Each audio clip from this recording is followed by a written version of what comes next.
Nous croyons tous ce que les livres scolaires nous ont appris sur l'univers. Mais que faire lorsque nous sommes confrontés à des questions qui remettent en cause nos croyances les plus fondamentales? Un phénomène inexpliqué. Une énigme qui défie la raison. Une réponse totalement inattendue. Une seule rencontre avec ces phénomènes inexpliqués et c'est votre vie entière qui bascule.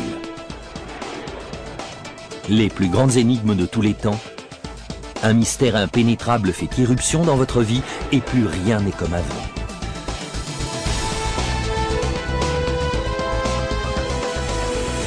Secrets et mystères du monde.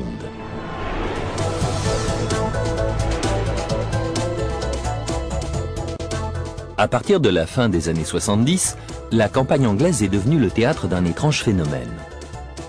Dans les régions céréalières d'Angleterre, des rumeurs faisant état de formations circulaires apparues au milieu de champs de culture se mirent à se répandre. Comment expliquer l'apparition de ces étonnants et mystérieux motifs dans les champs de blé d'Angleterre et dans bien d'autres pays du monde?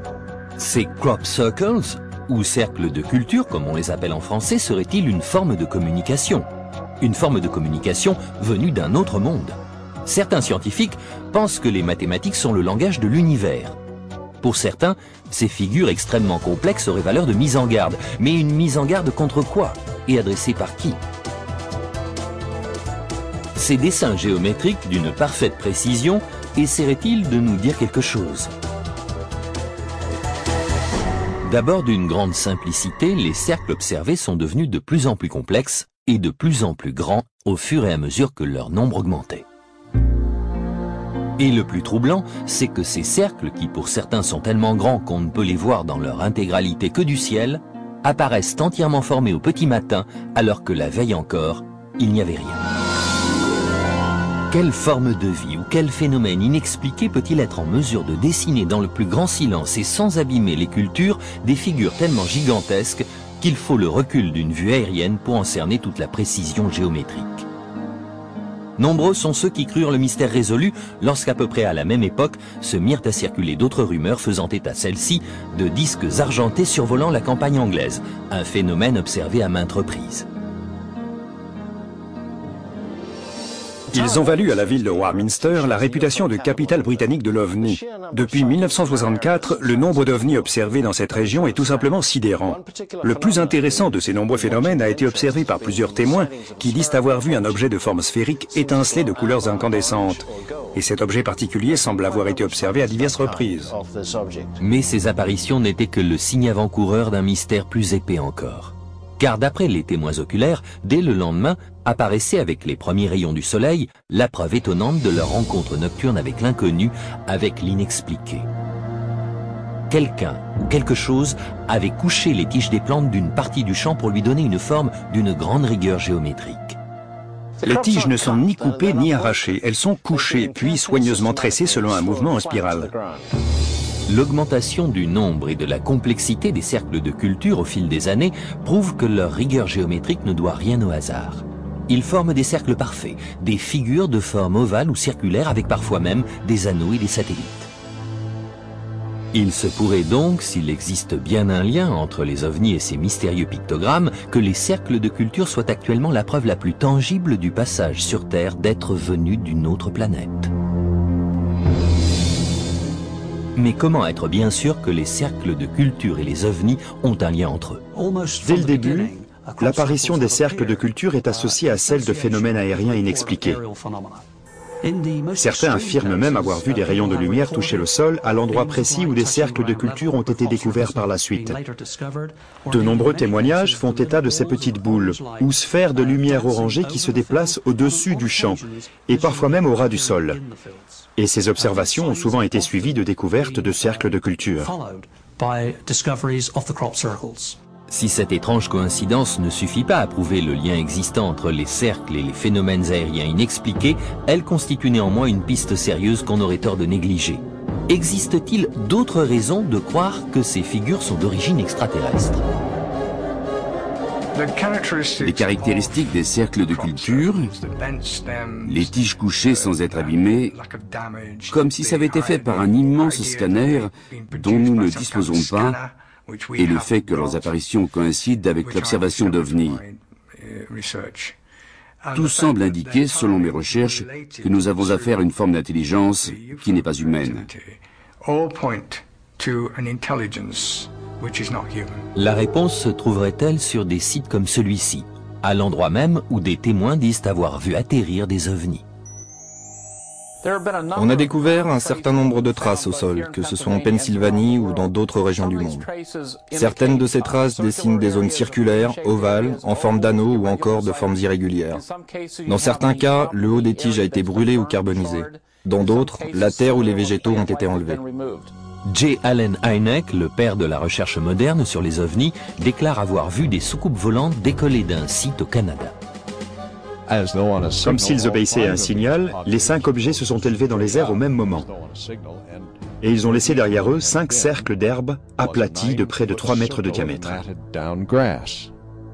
Cela veut-il dire que tous les cercles mystérieux découverts dans l'herbe sont le fait d'ovnis? Ou existe-t-il une explication plus rationnelle à ces phénomènes? La thèse du gouvernement britannique, c'est que les cercles de culture sont dus au vent. Ce sont des tornades qui dessineraient les cercles de culture dans les champs.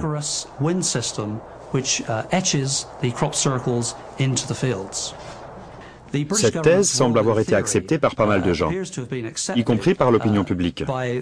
Elle est pourtant loin d'être satisfaisante, puisqu'elle ne prend nullement en compte le mécanisme de formation des tornades. Les tornades se forment par inductance thermique. Elles apparaissent pendant la journée et ou à l'abri d'une colline. Dans le sud de l'Angleterre, il y a très peu de collines et la plupart des cercles de culture apparaissent pendant la nuit. Les cercles de culture sont apparus il y a une vingtaine d'années. Les phénomènes naturels, eux, ne sont pas des inventions récentes. Les dégâts dus au vent sont tout à fait reconnaissables. Les traces qu'ils laissent dans les champs sont formées de manière totalement aléatoire. Ça ne ressemble à rien. Dans le cas des vrais cercles de culture, qui font jusqu'à 300 mètres de diamètre, on a affaire à une géométrie d'une rigueur et d'une précision incroyables. Parmi les autres causes naturelles susceptibles d'expliquer la formation des cercles de culture, le vent n'est pas le seul facteur météorologique évoqué. L'équipe de recherche BLT, un groupe de scientifiques basé aux États-Unis et menant ses recherches dans le monde entier, n'est pas tout à fait du même avis. L'hypothèse la plus rationnelle que nous ayons pu faire, c'est qu'un plasma atmosphérique, une masse d'air constituée de particules électriques hautement chargées, descend à la surface de la Terre et laisse à son point d'impact ce que nous appelons les cercles de culture. Les éclairs, comme les aurores boréales, sont d'autres exemples de phénomènes dus au plasma. Jusqu'à récemment, les scientifiques pensaient que les plasmas ne pouvaient pas descendre à la surface de la Terre. Mais il y a quelques années, ils ont découvert des sprites, alors qu'on pensait qu'ils ne se produisaient qu'à 10 km d'altitude. Il y a donc de plus en plus d'indices qui laissent penser que les plasmas pourraient toucher la surface de la Terre et y laisser des traces. On veut nous faire croire qu'une tornade, qu'une bourrasque de vent est capable de dessiner un motif pareil. Il n'y a qu'à voir comment les épis sont tressés entre eux, la précision avec laquelle ces figures sont délimitées. Aucune tornade n'est capable de faire ça. Le nombre croissant de cercles de culture apparaissant chaque année a obligé de nombreux gouvernements à se pencher sur cet étrange phénomène. Mais qu'ont-ils fait jusqu'à présent pour tenter d'en expliquer l'origine ? Le phénomène des cercles de culture ne serait-il qu'un habile et vaste coup monté? Concevable si quelqu'un en tirait une gloire ou un bénéfice quelconque, mais puisque ce n'est pas le cas, pourquoi se donner tant de mal?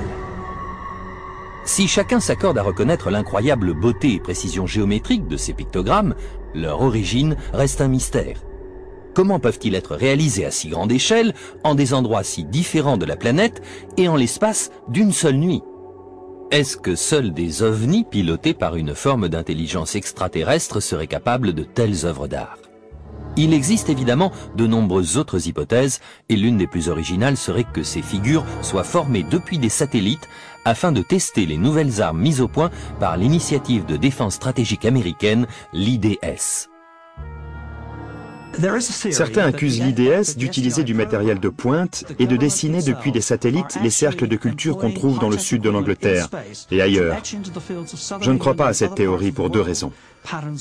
Premièrement, parce que dès 1946, un cercle de culture est apparu dans un champ, où il en existe d'autres aujourd'hui. Nous ne disposions pas d'une telle technologie à l'époque. Et la seconde raison, la principale à mon avis, c'est que je ne vois pas pourquoi l'armée n'utiliserait pas des terrains qui lui appartiennent, grillagés et sous surveillance, pour se livrer à de telles expériences. Elle dispose de tas de terrains dans le sud de l'Angleterre pour faire ça. Au lieu de ça, les cercles apparaissent dans des zones non militaires, avec même parfois une autoroute qui passe au milieu du motif. Je ne peux pas concevoir qu'un gouvernement occidental puisse être irresponsable au point d'utiliser sa technologie à des fins pareilles. Remarquez, il y en a même qui sont allés imaginer que les cercles étaient l'œuvre de hérissons ou de porcs-épics batifolant dans les champs à la saison des amours. Ces théories sont-elles vraiment plus crédibles que celles des ovnis ou d'autres phénomènes aériens inexpliqués? Aucune de ces hypothèses pourtant n'envisage l'explication la plus simple, la supercherie. En 1990, deux Anglais ont déclaré être les auteurs des cercles de culture.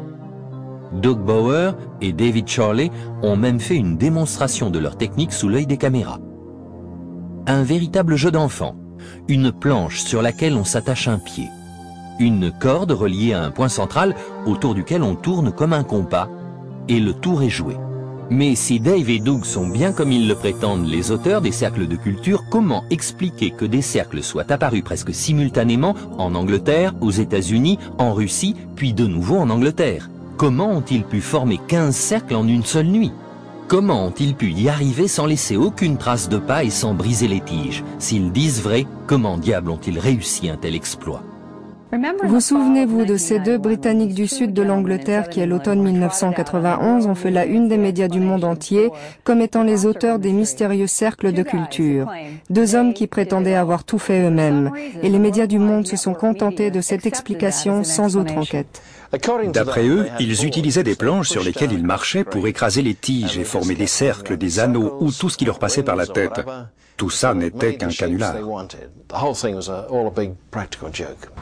En 1991, Doug et Dave ont annoncé au monde entier qu'ils étaient les auteurs des cercles de culture, qu'ils en étaient les inventeurs. Mais quand on les interviewait, et je les ai moi-même interviewés à 2 reprises, leur histoire n'était pas toujours très cohérente. À mon avis, ils ont inventé pas mal de choses. Mais le plus étonnant, c'est que les médias ont tout gobé. Le mystère était enfin élucidé. Pour ma part, j'ai du mal à croire à ce qu'ils racontent. Il est impossible que deux hommes aient pu à eux seuls former jusqu'à 15 figures par jour sans se faire prendre.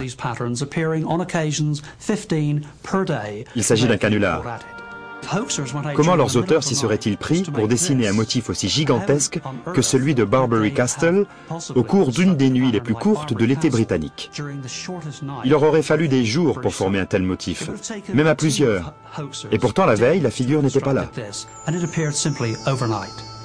Les cercles de culture, comme les ovnis, sont des phénomènes qu'on observe dans le monde entier. Aux États-Unis, au Canada, en Australie, au Japon, même en Russie. C'est un phénomène planétaire, et imaginer que 2 piliers de barre anglais ont pu faire la navette d'un bout à l'autre de la planète pour faire ça, me semble totalement ridicule. Les cercles ont une autre particularité qui semble indiquer une conception plus globale. D'après de nombreux experts, les cercles représentent des figures géométriques d'une précision quasi parfaite, au demi-centimètre près. Ce que j'ai pu constater d'après mes recherches sur les cercles